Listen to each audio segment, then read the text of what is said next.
knight, nor lachrymose like his brother, while in the matter of valour he was not a whit behind him. In short, he became so absorbed in his books that he spent his nights from sunset to sunrise and his days from dawn to dark poring over them, and what with little sleep and much reading, his brains got so dry that he lost his wits. His fancy grew full of what he used to read about in his books: enchantments, quarrels, battles, challenges, wounds, wooings, loves, agonies, and all sorts of impossible nonsense. And it so possessed his mind that the whole fabric of invention and fancy he read of was true, that to him no history in the world had more reality in it.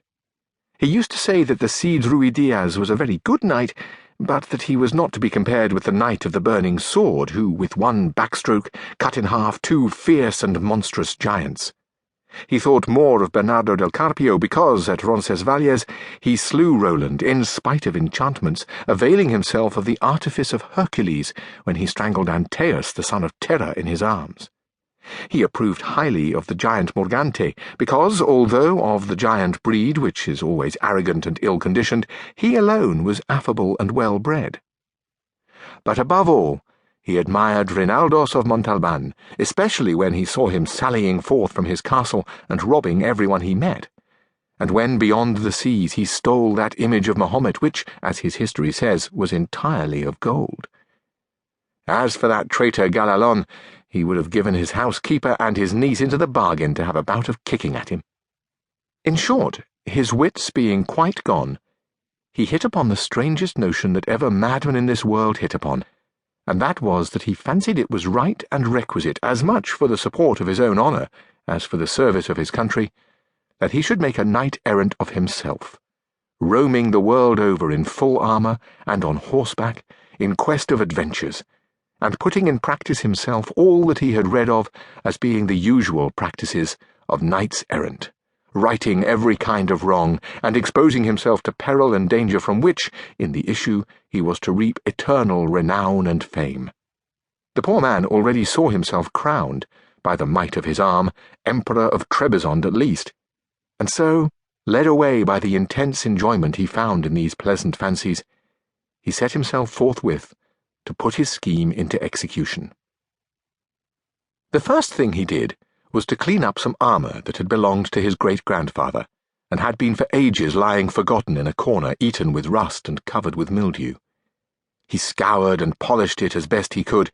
but he perceived one great defect in it, that it had no visor. It was nothing but a simple headpiece. This deficiency, however, his ingenuity supplied, for he contrived a kind of pasteboard visor which, fitted onto the headpiece, appeared to complete it. It is true that, in order to see if it was strong and fit to stand a cut, he drew his sword and gave it a couple of slashes, the first of which undid in an instant what had taken him a week to do. The ease with which he had knocked it to pieces disconcerted him somewhat,